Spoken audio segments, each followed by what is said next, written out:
तो कैसे हैं आप सब लोग? नीट पोस्टपोन्ड होने के बाद में मास्टर क्लास बायोलॉजी के स्टूडेंट्स से मैं पहली बार बात कर रहा हूं। तो this is a very very important session जहां पर मैं अपने विचार आपसे शेयर करूंगा। थोड़ा सा आपका टाइम चाहिए। देखिए, तो पहली चीज़ मुझे ये समझ में आ गई, जो फैक्ट है वो ये है कि 3 मई को अब एग्ज़ाम नहीं हो रहा है और इसको डेफर किया गया है, पोस्टपोन किया गया है। And government is thinking that it should be done in last week of May. I am putting an asterisk here with conditions permitting. So अगर सब कुछ ठीक रहा तो लास्ट वीक ऑफ मई में इसको किया जा सकता है। तो देखिए, किसी भी चीज़ को जब आप एक तरह से, जो कि चीज़ आपकी ज़िंदगी के लिए बहुत ज़्यादा इंपॉर्टेंट है, तो आप स्पेक्यूलेटिव नहीं हो सकते। So there must be, when you are making an action plan, then it must be absolutely sure, मतलब it must be very very specific targets जो है आपको अचीव करने पड़ेंगे। तो यहाँ पर जो थोड़ी बहुत अनसर्टेनिटी है, इसको मैं ये मान के चल रहा हूँ कि लेट अस से कि 31 मई, which is the last Sunday of this particular month, मई का जो आखिरी संडे है वो 31 मई को है।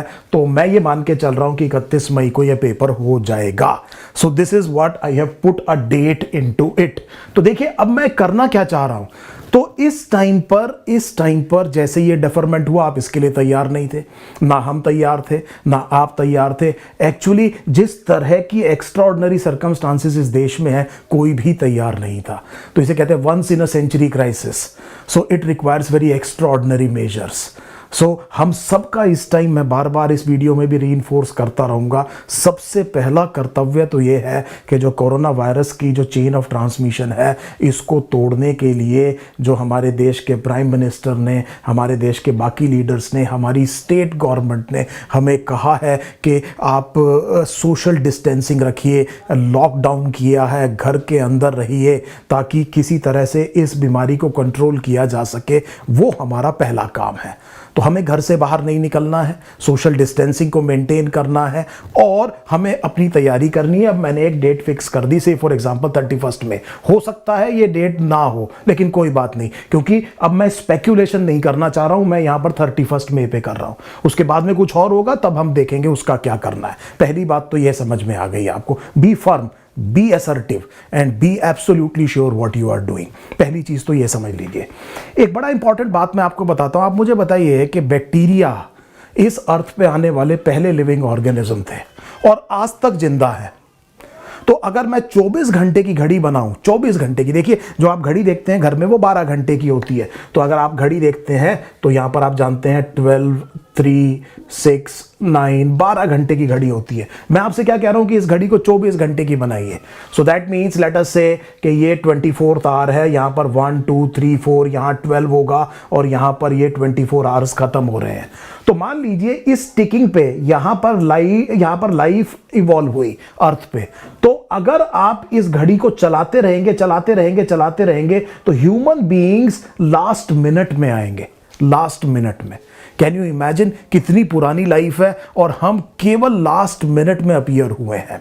लेकिन ये बैक्टीरिया यहां आया था और आज भी यहां पर है। तो मुझे बताइए कि ये बैक्टीरिया इतना ज्यादा सक्सेसफुल क्यों है?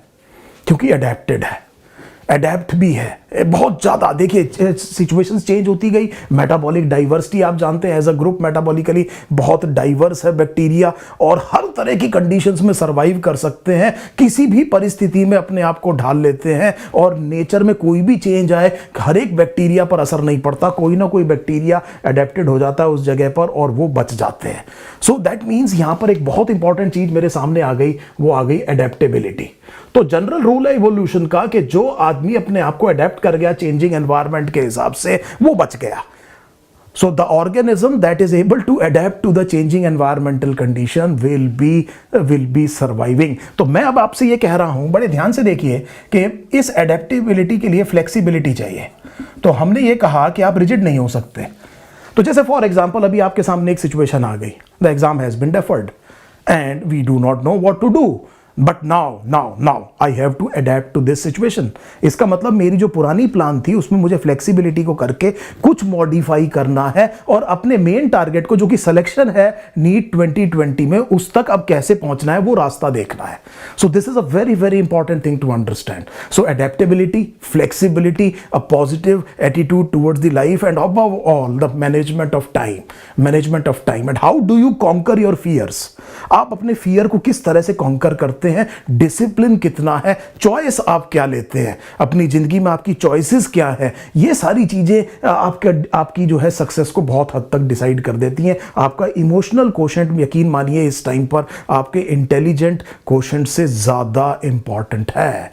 आप किस तरह से इमोशनल टाइम वेस्ट कर रहे हैं इस टाइम पर, कितनी देर टेलीविजन देख रहे हैं, सुबह शाम ही देख रहे हैं या लगातार 24 घंटे ही टीवी देख रहे हैं, सोशल मीडिया पर लगातार बने हुए हैं। कुछ खबरें ऑथेंटिक होती हैं, कुछ नहीं होती हैं, कुछ फियर क्रिएट करती हैं, कुछ पैनिक क्रिएट करती हैं। देखिए, क्या आप ये बात समझ पा रहे हैं कि अगर आप आइसोलेटेड हैं, घर के अंदर हैं, तो ना आप अपने लिए ना दूसरों के लिए खतरा है। This is what is required from you at this particular time. Let the other agencies take care of all the situation that is evolving. You have contributed to it. लोगों को समझाइए, इतना काम कीजिए और फिर पैनिक मत क्रिएट कीजिए, फियर मत क्रिएट कीजिए। तो एक डिजीज है, डिजीज की ट्रांसमिशन साइकिल टूटेगी, डिजीज को कंट्रोल किया जाएगा, वैक्सीन भी आएगी, प्रिवेंटिव मेजर भी होगा, लेकिन तब तक का टाइम इस मैनकाइंड के लिए बहुत ज्यादा गड़बड़ है। जैसा हम पहले भी कह चुके हैं, do not take it lightly. घर से बाहर बिल्कुल नहीं निकलना है, लेकिन घबराना नहीं है। ये हमारे ही हाथ में है कि इसको हम कैसे तोड़ सकते हैं। आप अपना कंट्रीब्यूशन दीजिए और उसके बाद में पैनिक मत होने दीजिए। दिमाग में अपना इमोशनल कोशेंट संभाल के रखिए और अपना ध्यान अपने गोल की तरफ लगाइए। तो मैं एक काम कर रहा हूं कि यहां पर गोल सेटिंग की बात कर रहा हूं। तो देखिए, मैं एक एग्जांपल के तौर पे अपना गोल सेट करके आपको दिखा रहा हूं आपके लिए। तो देखिए, पहली बात बड़े ध्यान से समझिए, मैं ये वीडियो उन बच्चों के लिए कर रहा हूं जो नीट 2020 के एस्पिरेंट्स हैं और मोस्ट लाइकली मास्टर क्लास को फॉलो कर रहे हैं। तो देखिए, मेरा गोल ये है, मेरा एक गोल समझने की कोशिश कीजिए। तो हो सकता है जो मैं अब करूं वो आपको भी मदद करे। तो मेरा गोल ये है कि नीट 2020 जब भी होगा, और मैं ये मान के चल रहा हूं कि दैट वुड हैपन ऑन 31 मई, उसमें 90 questions will come from biology. 90 questions किस में आएंगे? बायोलॉजी में आएंगे। एंड मैं ये चाहता हूं कि ऑलमोस्ट ऑल देखिए ये क्वेश्चन मेरे करे हुए आए। तो देखिए, मैंने बड़ा स्पेसिफिक गोल दे दिया आपको। मैंने ये कहा कि नीट 2020 31 मई में 90 क्वेश्चंस बायोलॉजी में आएंगे और मैं चाहता हूं करीब करीब सारे के सारे मेरे करे हुए आए। अब मैं ये इस तरह का गोल इतना कॉन्फिडेंटली कैसे बना रहा हूं? तो देखिए, मेरे को ये पता है कि what is the nature of the exam. So मैंने कुछ टाइम से जो नीट एंट्रेंस एग्जाम को फॉलो किया है, उसमें मैं ये कह रहा हूं, say for example 70 questions will be lines of NCERT. देखिए, मैं कंजर्वेटिव फिगर दे रहा हूं, दूसरी भी आपको स्पेक्ट्रम पूरा रेंज बनाऊंगा। तो मैंने आपसे कहा कि 70 questions will be absolutely line of NCERT text book. जैसे फॉर एग्जांपल इस बार नीट मान लीजिए 2019 में एक बहुत से ऐसे क्वेश्चन आए होंगे, डायरेक्टली इसे क्या कहते हैं, उसे क्या कहते हैं। ये सारे क्वेश्चंस कौन से हैं? 70 क्वेश्चंस हैं। 10 क्वेश्चंस वुड बी से for example extensions of NCERT. Extensions of NCERT का मतलब हुआ 2 क्वेश्चंस मुझे याद आ रहे हैं, एक क्वेश्चन मुझे वो याद आ रहा है। तो मेजॉरिटी ऑफ द क्वेश्चन तो कौन से थे? बिल्कुल एनसीईआरटी से। 10 क्वेश्चंस मैं ये कह रहा हूं, जैसे आपसे कार्डियक आउटपुट का क्वेश्चन पूछा था, तो end diastolic volume end systolic volume दी हुई थी, आपको स्ट्रोक वॉल्यूम कैलकुलेट करना था और स्ट्रोक वॉल्यूम को हार्ट रेट से मल्टीप्लाई करना था, और शायद आपको एक हार्ट रेट निकालना था या कार्डियक आउटपुट निकालना था। एग्जैक्ट क्वेश्चन आप समझ गए होंगे। आपसे ये कहा था कि चेंबर में डायस्टोल के एंड पर इतना ब्लड है, सिस्टोल के एंड पर इतना है, तो आपको स्ट्रोक वॉल्यूम आ गई, and systolic volume and diastolic volume को सब्सट्रैक्ट करने के बाद में स्ट्रोक वॉल्यूम आ गई, उसको आपने हार्ट रेट से मल्टीप्लाई किया। एक तो इस तरह का question, that was an extension of the concept of NCERT. एक और याद रखिए, प्रोस्थेटिक ग्रुप। तो जो प्रोस्थेटिक ग्रुप बड़ा कंट्रोवर्शियल क्वेश्चन आया था।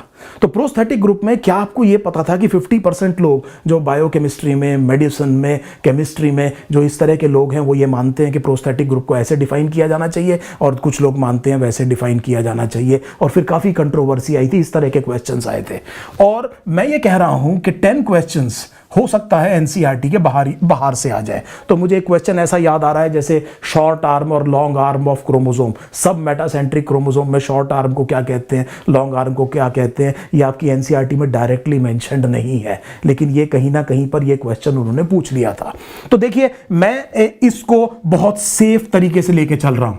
मैं ये सोच रहा हूं कि क्या इसमें कुछ चेंज आ सकता है? बिल्कुल आ सकता है। वो चेंज ये आ सकता है कि ये क्वेश्चंस कम हो जाएं, ये क्वेश्चंस कम हो जाएं और ये क्वेश्चंस और ज्यादा हो जाएं। सो दिस में गो अप टू से for example 80, this may go up to 80, this may come up to 5 and this may actually remain only 5. So ये भी हो सकता है। तो देखिए इस रेंज के बीच में आएगा। अब फर्क क्या पड़ेगा अगर ऐसा और ऐसा हो गया? तो फर्क ये पड़ेगा कि जो आपकी कट ऑफ है उसमें 15-20 नंबर का अंतर आएगा।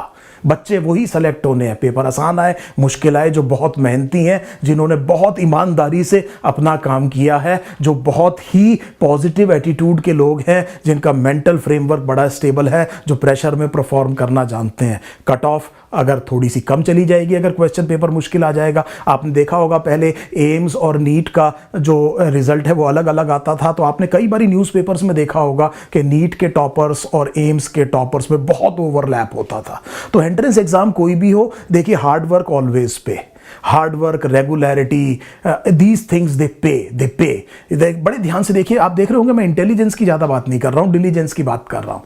तो ये जो बेसिकली सक्सेस है, ये ज़्यादा जो है पसीना बहाने का काम है बजाय इंटेलिजेंस के। तो देखिए इंटेलिजेंट आदमी भी अगर किताब को नहीं पढ़ेगा तो फिर क्या अचीव करेगा? तो मेरा कहने का मतलब ये है कि आपको ये, इसलिए मैंने क्या कहा कि हम बड़े श्योर हैं कि ये। और देखिए एक और बात मैं आपको बताता हूं, बड़े ध्यान से मेरी बात सुनिए। आप इस चीज को कितना अच्छा करते हैं, इस पे आपका सक्सेस डिपेंड करता है। तो बहुत बच्चों को कई बार गलत फहमी ये होती है कि ये जो वाले क्वेश्चंस हैं इस पर वो जरूरत से ज्यादा टाइम लगा देते हैं। तो देखिए ये क्वेश्चन 80-85 आ सकते हैं, तो अगर इन दोनों को मिलाकर के भी मैं 80 ले लूं, which will be a safe bat, तो आप ये देखिए यू कैन स्कोर 320। कोई वजह नहीं है कि मेरे पास अब ये टाइम आ गया मैं इस काम को नहीं कर सकता। अगर कोई क्वेश्चन एनसीईआरटी से आ जाएगा या एनसीईआरटी के एक्सटेंशन से आएगा तो मेरे पास अब टाइम है, ये बून इन डिस्गाइज है, मैं इस क्वेश्चन को गलत नहीं होने दूंगा। पहली बात तो ये समझ लीजिए, that is why I am absolutely sure about what I am saying here.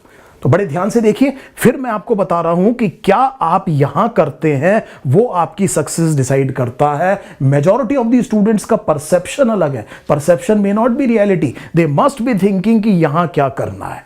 सो देखिए यहां से उतना फर्क नहीं पड़ा। मैं ये नहीं कह रहा हूं कि इसको करना नहीं है, ठीक है, हमें टॉप करना है, हमें रैंक 1 चाहिए, तो मुझे तो 90 के 90 क्वेश्चंस भी ठीक करने पड़ेंगे।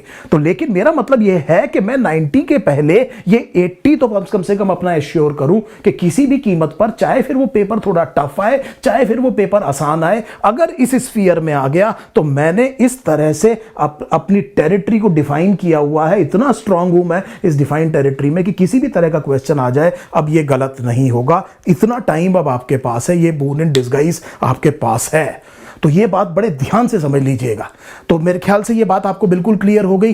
अब मैं इसको जो मैंने अभी इंट्रोड्यूस किया, मैं एक और वीडियो करूंगा आपके सामने कि एग्जैक्टली हमने एक गोल रख दिया। इस गोल का हमारा एंड पॉइंट ये रहा कि हमें करीब करीब सारे के सारे 90 क्वेश्चंस जो है हमें चाहिए, हम जो कर सकते हैं। हो सकता है कि कुछ क्वेश्चंस ना हो, लेकिन मेजॉरिटी ऑफ द क्वेश्चंस आने चाहिए। We want to do very very well here. इस टाइम पे हम रीइंफोर्स करना चाहते हैं and to the best of the capabilities हम जो है कोशिश करेंगे कि ये क्वेश्चंस भी हमारे गैम्बिट में आ जाएं। तो बड़े क्लियरली डिफाइंड टारगेट्स हैं हमारे पास में। अब अगली जो वीडियो है उसमें मैं आपको बताऊंगा कि हमारी अप्रोच एग्जैक्टली क्या रहेगी। Thank you so much.